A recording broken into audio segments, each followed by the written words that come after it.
Ya, sahabat sekalian, saya kesempatan kali ini akan membahas tesis yang sudah diujikan sesungguhnya ya. Tapi karena perbaikan ini sudah perbaikan dan perbaikan sudah beberapa kali, tapi akhirnya ya terpaksa saya mungkin belum bisa menandatangani karena memang masih perlu ada perbaikan-perbaikan yang harus dilakukan. Nah, ini ya. Baik. Oke. Saya akan bicara di sini pertama. Ini masih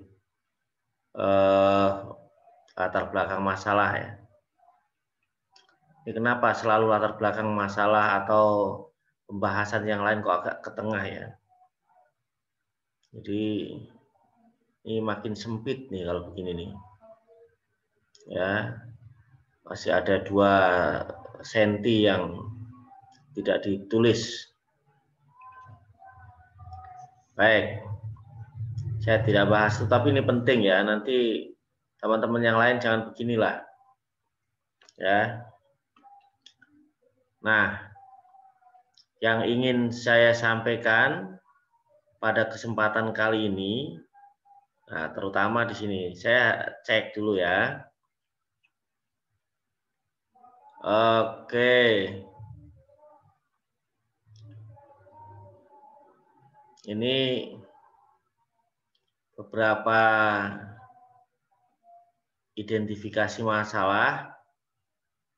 Ini saya lihat juga beberapa belum ada datanya di latar belakang. Tapi itu ya bisa saja harusnya diperbaiki. Tapi intinya, nah ini kerangka teori. Judulnya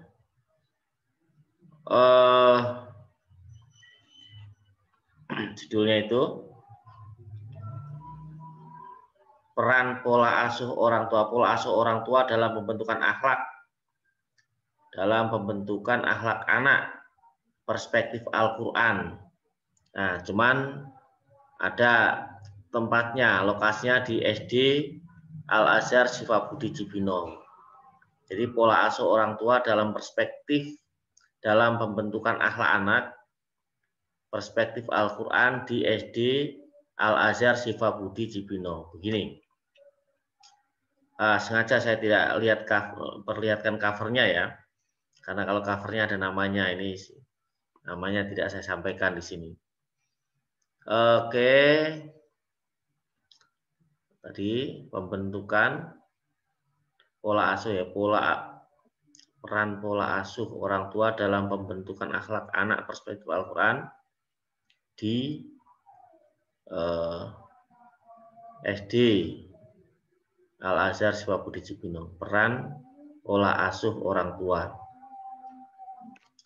Ini muncul peran ya. Awalnya pola asuh orang tua dalam peran pola asuh orang tua, peran pola asuh orang tua dalam pembentukan akhlak anak perspektif Al-Quran. Oke, bagaimana peran pola asuh orang tua dalam pembentukan akhlak anak perspektif Al-Quran? Kata kuncinya perspektif Al-Quran. Jadi peran pola asuh orang tua dalam pembentukan akhlak anak perspektif Al-Quran. Bagaimana macam-macam pola asuh orang tua dalam pembentukan akhlak anak yang diimplementasikan di SD Al-Azhar Syifa Budi Cibinong. Baik. Nah, harusnya di sini ini kan mau bicara tentang pola asuh dalam pembentukan akhlak. Jadi teorinya teori pembentukan akhlak. Ya, teori landasannya adalah teori pembentukan akhlak. Yang pembentukan akhlak itu dilakukan oleh orang tua. Jadi landasan teorinya harusnya itu. Ini ada teori sebanyak ini mengukur apa? Ya, teori ini mengukur apa? Nih, mengukur apa nih ya? Membentuk akhlak anak karya Roidah Bakri apa ini? Sebut saja satu teori yang memang mendasari penelitian ini. Ya, teorinya apa? Teori. Terus sumber data. Data primer adalah data yang diperlukan. Oke.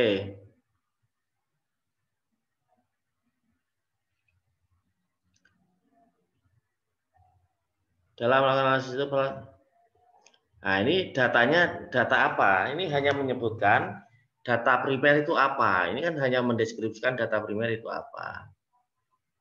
Ya kan? Nih, data primer itu apa? Data yang digunakan untuk penelitian ini data apa? Kalau data primer dari mana sumbernya nanti? Data sekunder. Nah, ini ada kalimat data sekunder yang digunakan dalam penelitian ini. Tapi di atas nggak ada data primernya apa? Data primer yang diambil untuk penelitian ini apa? Saya belum baca ya. Oh ini data primer dalam penelitian adalah bentuk deskriptif.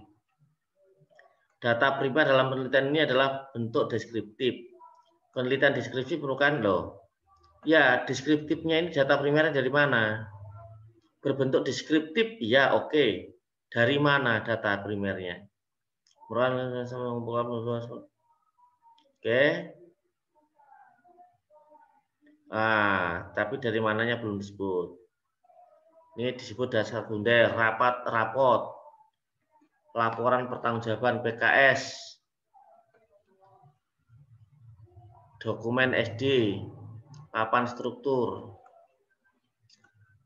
Pertanyaan saya, apakah ini data sekunder? Apa sebagai alat analisa yang memperkuat? Ya, atau data sekunder yang digunakan untuk memperkuat atau membuktikan bahwa ini adalah valid.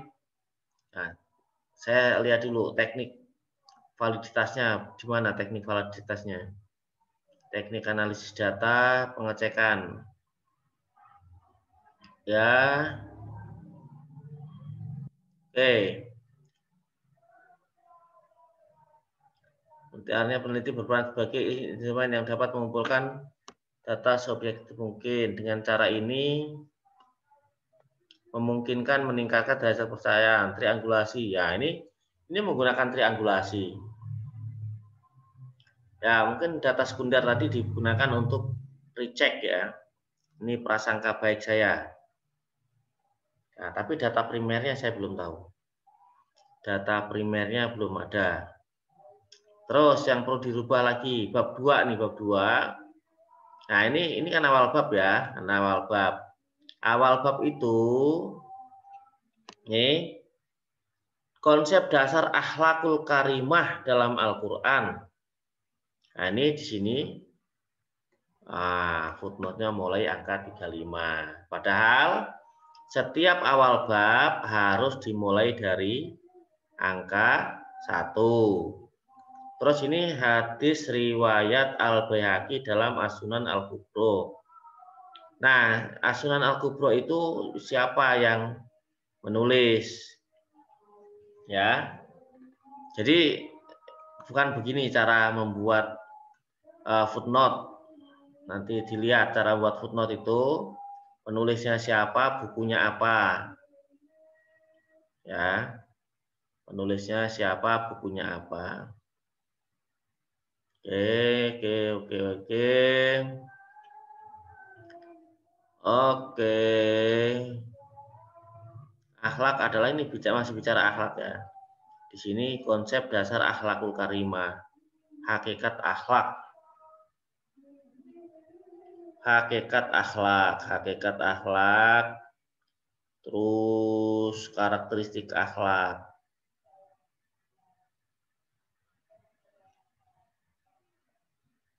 Ini nulisnya loh. Jadi kalau di pinggir-pinggir begini nih, nah ini malah nggak ada alinianya, mana nih alinianya? Nah, alinea cara menulisnya gimana nih? Ini yang kemarin juga sudah saya ingatkan nih sebelumnya. Nah ini sudah saya ingatkan. Menulis footnote. Nah ini menulis footnote. Kenapa dari pinggir? Ya ini sudah 2 pekan lebih ya setelah saya sampaikan untuk revisi. Tapi kelihatannya kok belum ada perubahan. Saya tidak sampai akhir lah. Silakan Anda revisi lagi. Ini lihat begini Mas. Begini. Ya, saya tidak sampaikan dari akhir karena nih, saya ini kapasitasnya bukan sebagai editor. Ya, harus tahu tuh. Nih, saya tidak mengedit. Kalau editor nanti saya harus edit satu-satu nih. Masya Allah, Masya Allah.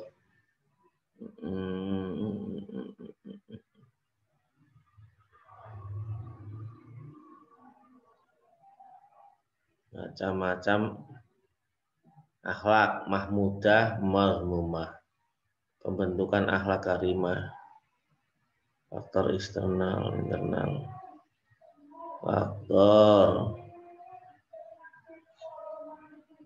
nih.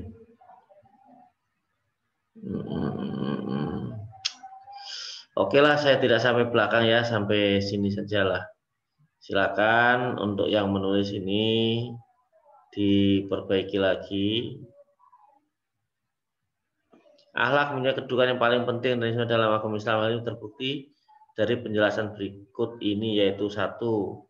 Rasulullah SAW menempatkan penyebaran akhlak yang mulia sebagai misi pokok risalah. Ini kalimatnya siapa ya? Januar Ilyas. Anda ini menulis segini banyak Januar Ilyas. Padahal bisa dibikin yang lebih bikin aja kalimat-kalimat yang sederhana gitu ya.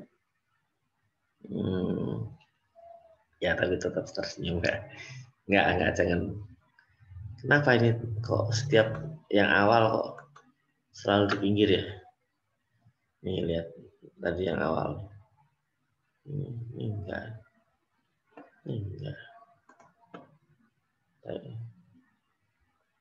Kayaknya di pinggir juga. Enggak. Kembali ke sini.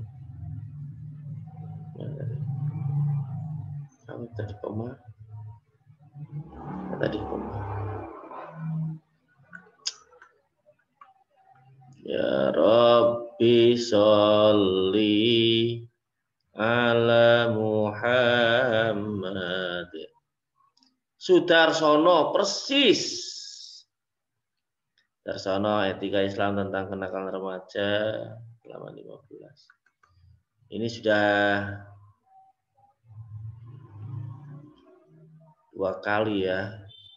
Setelah sekitar 2 atau 3 pekan yang lalu sudah disampaikan ke saya dan saya minta untuk direvisi. Atau mungkin sudah sebulan ya. Tapi begitu nyampaikan ke saya lagi revisinya begini ya, Pak. Sudah direvisi betul apa enggak ya? Mana yang direvisi ya? Baiklah. Karena dari awal pun masih tadi banyak yang salah ya. Saya akan buka catatan email saya. Tadi sudah saya buka, cuman kalau saya buka catatan email saya nanti ketahuan siapa orangnya. Ini enggak usah. Ya, silakan yang merasa ini miliknya untuk diperbaiki. Baiki lagi, terutama sesuaikan penulisan dengan aturan. Lihat kesimpulan, sesuaikan dengan pertanyaan penelitian, tujuan yang ingin dicapai. Ya, sekali lagi tetap harus direvisi Nah, sesuai dengan masukan-masukan penguji, dan ini masih banyak yang belum sesuai. Nah, untuk teman-teman yang lain yang belum ujian, ingat, jangan berpikir bahwa saya ujian dululah apa adanya, nanti setelah itu saya akan revisi. Nah, itu menurut saya ada 2 kali kesalahan. Kesalahan yang pertama, karena semua penguji itu melihatnya ya dokumen yang pada saat itu. Kalau Anda berpikir nanti apa adanya di situ, karena ada kesempatan untuk merevisi setelahnya, ya nilai Anda nilai apa adanya, ya. Tapi tetap merevisi itu. Jadi mau bagus, tidak bagus, tetap harus revisi. Dan kalau revisinya nggak maksimal begini, tetap akan dikembalikan. Terima kasih. Tetap semangat ya, tetap semangat. Ini karya Anda, karya akhir di strata 2 di sini. Kalau ngambil strata 2 lagi juga nanti ada karya akhir yang model seperti ini. Jadi silahkan diperbaiki lagi. Tetap semangat. Terima kasih. Salam persahabatan.